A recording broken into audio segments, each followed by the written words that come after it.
Со страхом в сердце ждать зимы, когда переселят жителей аварийного дома в Якутске. Новый тренажер-симулятор для работников компании «Алроса», за счет чего улучшаются навыки управления водителей карьерных автосамосвалов, проверили наши коллеги. Открытие театрального сезона, чем удивят артисты Алданского ТЮЗа.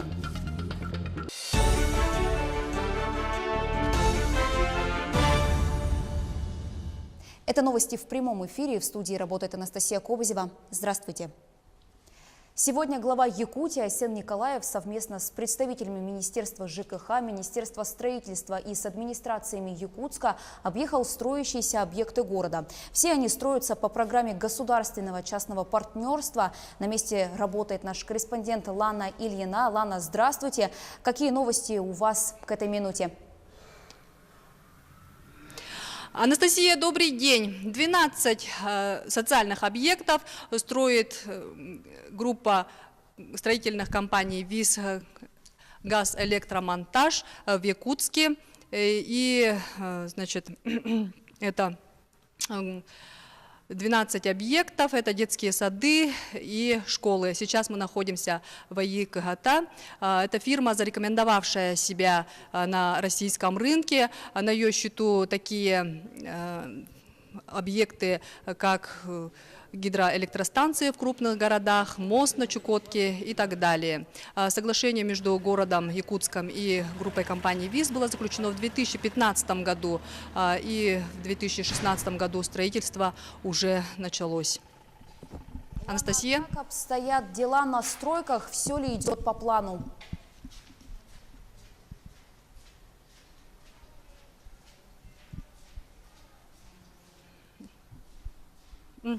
Сегодняшний объезд по объектам показал, что строительство в основном почти на всех объектах ведется согласно графику, но есть небольшие отставания. Это школа 25 и номер 35. Глава республики дал рекомендации устранить отставание и закончить работы в срок. Но вот детский сад «Ивушка» строится с большим опережением. Он должен был быть сдан в декабре 2019 года, но объект уже почти на год раньше заканчивается и будет сдан уже раньше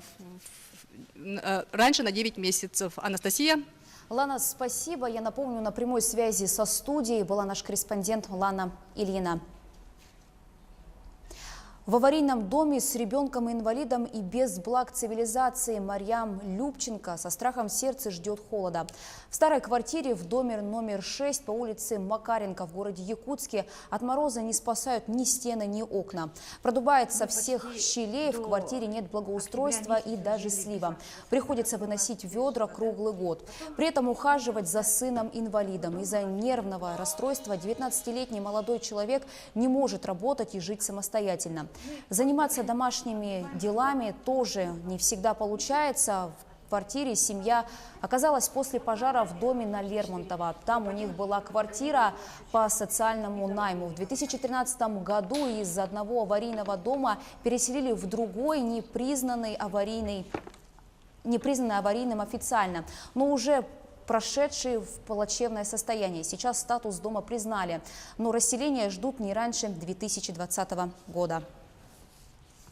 Это очень большая депрессия для ребенка, который тем более стоит на учете в неврологическом диспансере. Потому что ребенок должен видеть условия, искупаться, помыться, какие-то процедуры принять.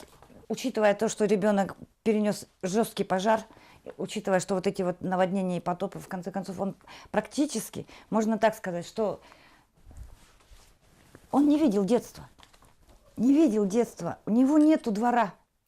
Посмотрите вот по фотографиям, которые я показываю, да? У него вот этот вот двор, это вот в хламе, который после пожара. Сейчас у него двор, это потоп. Он не видел своего детства. Жители дома по адресу Лермонтова 117 бьют тревогу. Всему виной алкогольные маркеты и псевдокафе, которые расположены рядом с их домом. По словам жителей, в соседнем торговом доме алкоголь продают сразу в 2 магазинах. А недавно здесь же открыли пивной бар, который работает с утра до 2 часов ночи.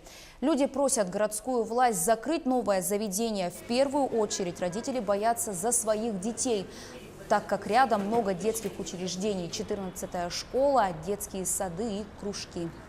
У нас очень много деток тут ходит, и тут у нас рядом остановка. Мы боимся, что просто, как говорится, отсюда люди будут выходить, и непонятно, что тут будет. Мы боимся за как бодливая коза или что там. Вот будут так люди, контингент собираться и устраивать тут непонятно что. Особенно несанкционированный туалет под нашим домом, так как это часто очень встречаем, что просто идут под дом и делают свои нужды. Уголовное дело возбуждено по факту гибели 3 человек на реке Алдан. В ненадлежащем оказании услуг подозревается местный житель. Накануне перевернулась лодка на реке Алдан недалеко от населенного пункта Мегина-Алдан. В лодке было 9 человек. 5 удалось выбраться самостоятельно. Судьба еще одного пока неизвестна. Лодка следовала по маршруту Кескиль-Крест-Жальджай. Сейчас на месте происшествия работает инспекция по маломерным судам Тампонского района, муниципальная пожарная часть, администрация села и другие. Всего в поисках задействовано 16 человек и 6 единиц техники, в том числе от МЧС России 2 человека и 1 плавсредство. Также работает и психолог с пострадавшими и родственниками погибших. В Мирнинском учебно-курсовом кабинете запустили новый модуль учебного тренировочного комплекса «Кибермайн». Пусконаладочные работы вели представители компании Torotech Simulation. Уже в ноябре состоится первая стажировка и проверка практических навыков управления водителей карьерных автосамосвалов. Новый аппарат на деле проверила и наш корреспондент Наталья Николаева.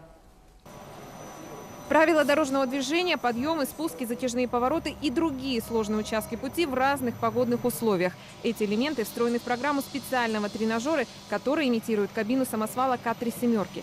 Именно такие используют для вывоза алмазной руды в Нюрнбергском комбинате.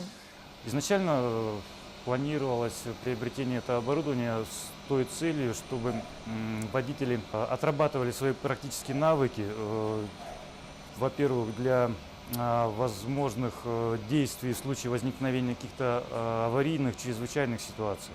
Основным ожиданием, которое мы планируем достичь, это увеличение межремонтного пробега эксплуатируемой техники.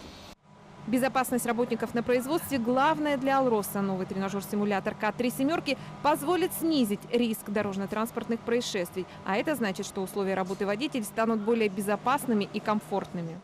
Система включает в себя фундаментальные теоретические знания, потом отработку практических знаний, и далее уже все это воплощается в реальность на производстве, аттестуется человек на производстве. Ни один из этих этапов нельзя исключить. Симулятор служит лишь упрощением и более безопасным способом обучения людей работы в агрессивной, зачастую искусственно созданной агрессивной ситуации, где нужно выработать у него психофизические навыки, поведенческие его, чтобы он среагировал на ситуацию очень быстро, чтобы он был к ней готов, чтобы практически не думал. Вот этого добиться на реальном оборудовании очень тяжело, это опасно. Дополнительный модуль уже 3-й в комплекте учебно-курсового комбината. Первый установили 3 года назад. На нем обучают машинистов буровой установки. Стоимость нового тренажера-симулятора – 23 миллиона рублей. Для его монтажа из ЮАР приехали специалисты компании Torotech Simulation. Они отмечают, что за 3 года эксплуатации оборудование ни разу не выходило из строя. Тренажер в отличном состоянии. Это один из лучших симуляторов, которые мы обслуживаем. Видно, что работники «Алроса» заботятся о тренажере, вовремя делают диагностику. В ноябре состоится первая стажировка водителей карьерных автосамосвалов. Весной 2019-го комплект будет полностью готов к обучению водителей Накына. Сейчас специалисты Torotech Simulation разрабатывают видеопроект карьеров Нюрнбергского комбината. Наталья Николаева, Алексей Меркулин, телеканал «Алмазный край». Повышение роли женщин в развитии условий сельской местности, их трудоустройство, повышение квалификации и воспитание подрастающего поколения. Эти темы сегодня обсуждают на семинаре сельских женщин. Сейчас в агропромышленном комплексе региона насчитывается более 2600 крестьянско-фермерских хозяйств. Половиной руководят женщины. Под их чутким руководством возводятся новые сельхозобъекты, развивается местное производство. Но в то же время женщин-тружениц волнует повышение цен цены налогов, господдержки, субсидирование и льготное кредитование. В семинаре принимают участие более 60 участниц. Прошла презентация книги «Руководители женщин». Эта книга так и называется «Руководители». Таисия Десяткина, Анастасия Кырбасова, Ариада Маркова и Елена Тутукарова. Это первая наша книга о сельских женщинах, которые работают у нас. В дальнейшем мы планируем также издавать ежегодно книги, например, не только о руководителях, но и о обычных тружениц, о молодых специалистах села.